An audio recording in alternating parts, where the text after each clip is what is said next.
So, this is the day that the Lord has made. I know, hindi naging madali. Alam naman natin lahat na yung ganitong uri ng relasyon hindi tanggap ng ilan. Alam ko, sa mata ng iba, mali ito. Pero wala akong magawa. Kundi ipaglaban ka kasi mahal kita. Hindi man tanggap ng iba, ang mahalaga andyan ng pamilya na sumusuporta sa ating dalawa.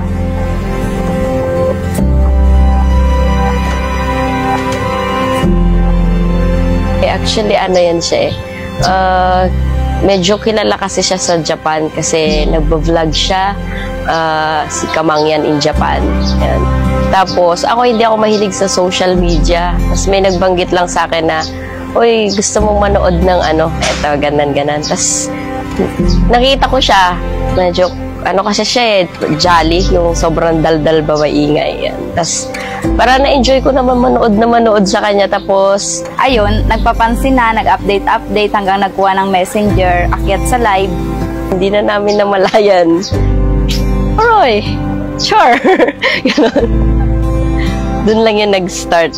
Sa TikTok, actually sa TikTok. TikTok kami nag-start mag-chat-chat. Once in a lifetime. Finally, magiging balance na yung asim ko. Kasi dahil may toyo nang magdadagdag ng sarap sa buhay ko. Ang haba ng pasensya mo sa lahat ng katuyuan ko. Ikaw ang kumumpleto sa adobo. Oh! May padala! May love letter pa. Oh, boo! Maraming salamat sa lahat ng oras at pagmamahal mo. Sa bawat tick nito is a reminder of the countless memories we've created and yung mga pagsasamahan pa natin. Mahal na mahal kita. Thank you to my almost wife. Yan, by the way, bag yung gift ko kasi tulad ng pag-iingat mo sa relasyon natin. At sa akin palagi, mong dala-dala, tina-organize ang lahat. Can't wait to see you and be my Mrs. Parcon. I love you. Hindi ako perfecto, pero gagawin ko ang best ko bilang may bahay mo.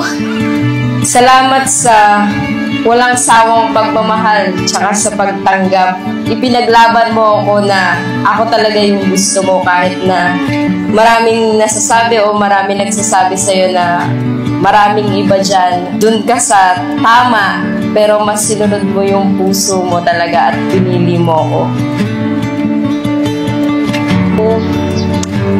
Ayun, after ng napakatagal na pagpaplano, actually hindi naman ganun katagal, and ayun, nung simula na nagkakilala tayo, dire-diretso na, sabi mo nga ayaw mo na ng relasyon na parang relasyon lang, gusto mo yung seryoso na, and hindi ko inakala na dito talaga tayo mauuwing dalawa, and ayun, sobrang happy ko na eto na, after all the mga sleepless night and yung mga nakakapagod, stressful, away, bate, pero eto, dito na tayong dalawa, and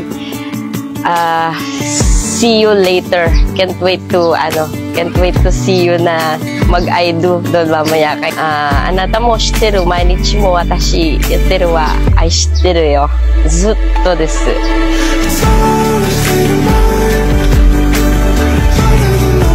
Thankful ako kay Boo, nakilala ko siya, dumating siya sa buhay ko kasi marami din siyang binago sa akin na nag-grow din.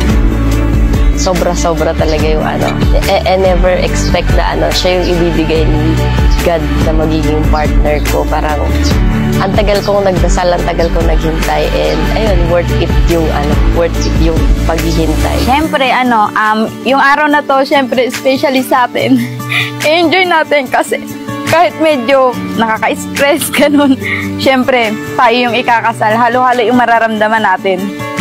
Enjoy lang yung moment, ganun. Thank you kasi andyan ka kahit ang bilis ng pangyayari. 8 months pa lang tayo pero andito na tayo. Wala pala talaga yun sa tagal ng relasyon. Kapag mahal niyo yung isa't isa, tsaka syempre sa tiwalang ibinigay, tsaka sa mahabang pasensya na ibinigay mo.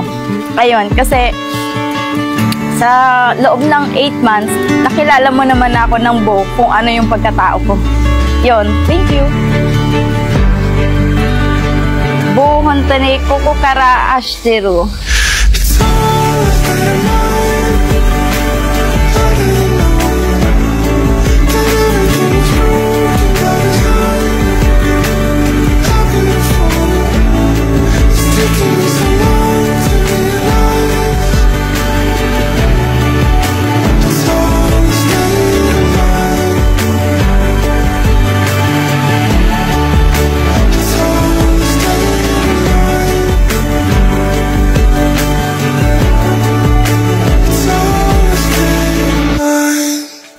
Yeah. Totoo po ba sa Japan ay blurred?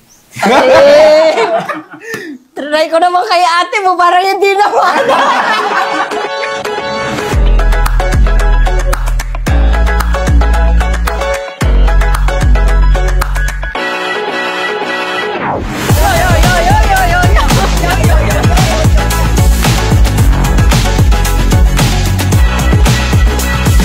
Ligaw?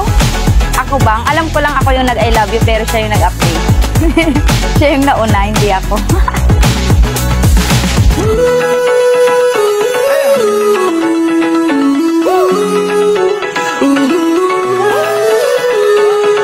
Ang sara naman ng miss ngayon eh. Buti panayagan ako. Kaya nga, pasensya sa abala. Kaya ako sa inyo, dito yung Activate naman kami sa kanila.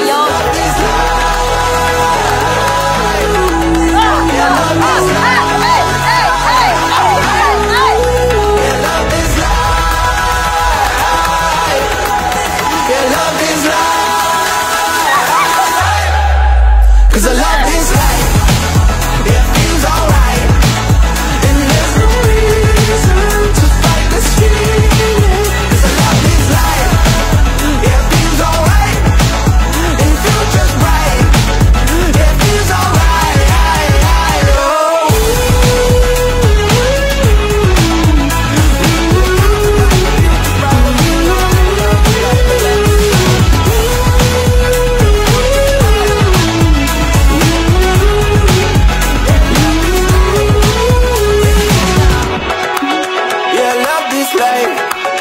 Yeah, love this life. Yeah, love this life.